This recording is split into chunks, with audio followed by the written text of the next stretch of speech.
Sejam bem-vindos ao canal Destravando a Coluna. Esse é o episódio de número 7. Meu nome é Guilherme Costa, sou ortopedista e especialista em coluna e nesse espaço o meu objetivo é destravar as suas dúvidas sobre os problemas da coluna através das suas perguntas, que podem ser enviadas através do WhatsApp DDD número 11 949388470 ou através do Instagram @drguilherme_costa, enviando a pergunta por texto ou áudio, informando de onde você está falando e o seu nome, gravando de locais silenciosos.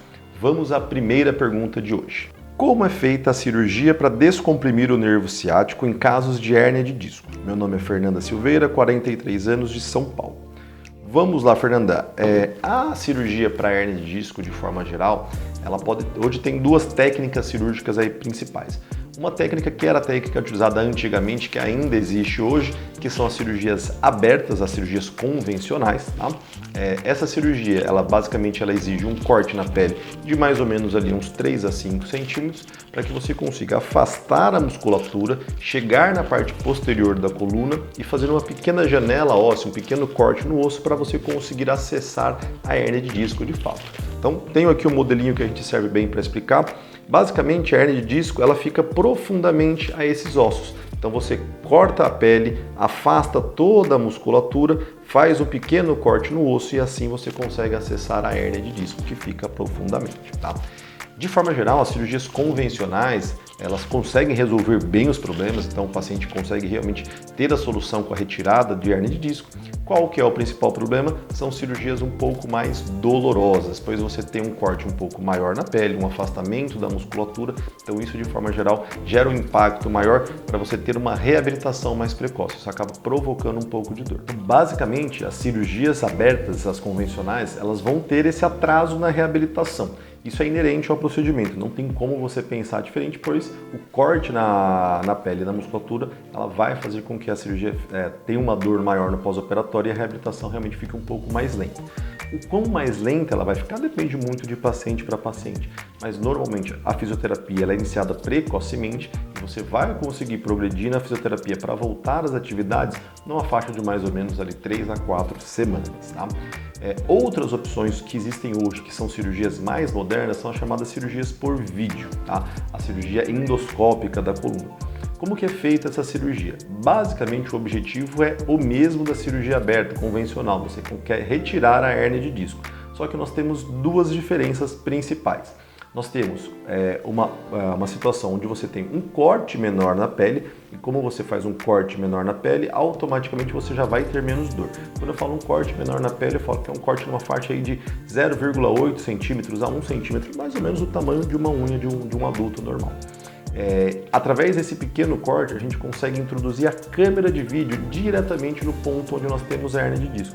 E ao introduzir essa parte da câmera, você evita aquele afastamento, aquele corte da musculatura. Então isso faz com que esse acesso cirúrgico seja bem menos doloroso de fato. E outra grande vantagem da cirurgia por vídeo é que você muitas vezes consegue ter opções de ângulos de ataque diferentes para você conseguir tirar a hérnia de disco. De novo, vou usar o modelinho que nós temos aqui. Quando nós temos a hérnia de disco, nada mais é do que essa bolinha que se sai. Então vou repetir o movimento para você conseguir visualizar. Quando você tem essa parte da hérnia, você pode fazer basicamente 2 ataques, ou pela parte de trás da coluna ou pela parte lateral, diretamente na hérnia de disco. Então quando você tem a parte da hérnia nessa parte lateral, as cirurgias abertas convencionais não conseguem fazer esse acesso por conta de toda a musculatura que fica nessa região. Então essa é uma diferença importante nesse arsenal da cirurgia endoscópica. Uma vez que a cirurgia endoscópica, cirurgia por vídeo, ela é uma cirurgia bem menos dolorosa, de forma geral, cirurgias realizadas no período da manhã, o paciente consegue receber alta para casa no mesmo dia, no período da tarde, no início da noite, e cirurgias realizadas no final da tarde, na manhã seguinte, o paciente já consegue ir para casa.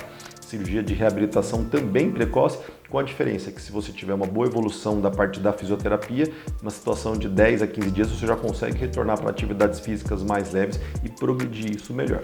O que é sempre importante falar?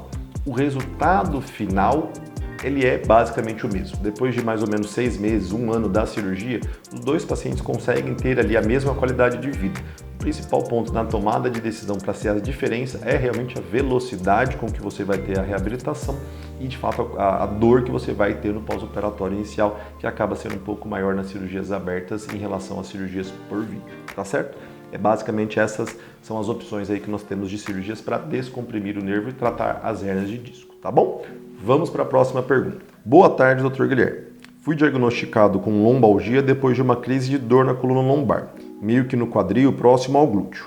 O que seria isso? Tenho que evitar algo para isso não piorar? Marcos Antônio de São Caetano, aqui do ABC. Marcos, vamos lá. Crises de lombalgia, na verdade, a gente fala que a lombalgia é um CID, tá? É uma classificação de doenças onde você vai colocar que a lombalgia nada mais é do que você ter dor na região da lombar. Ela não é um diagnóstico de um problema de fato. Então, quando nós pensamos numa situação de lombalgia, é fundamental a gente entender quais são as alterações que podem provocar dor na região da lombar.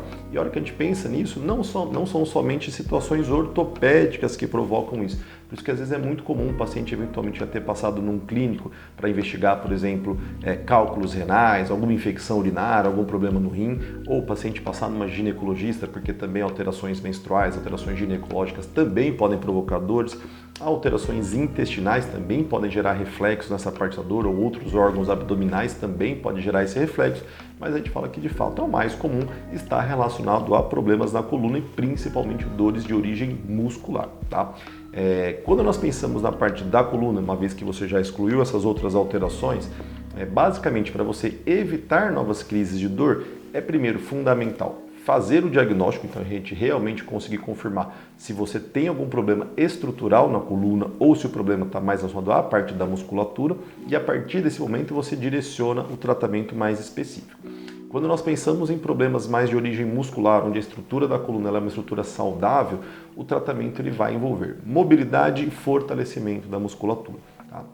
A gente fala que é muito comum, principalmente pacientes mais velhos, fazerem muita questão de alongamentos, aulas de alongamento, caminhadas, só que isso, de forma geral, ajuda a aliviar a dor, mas não previne problemas futuros. Então, nós sempre temos que ter bem alinhado a questão do fortalecimento muscular.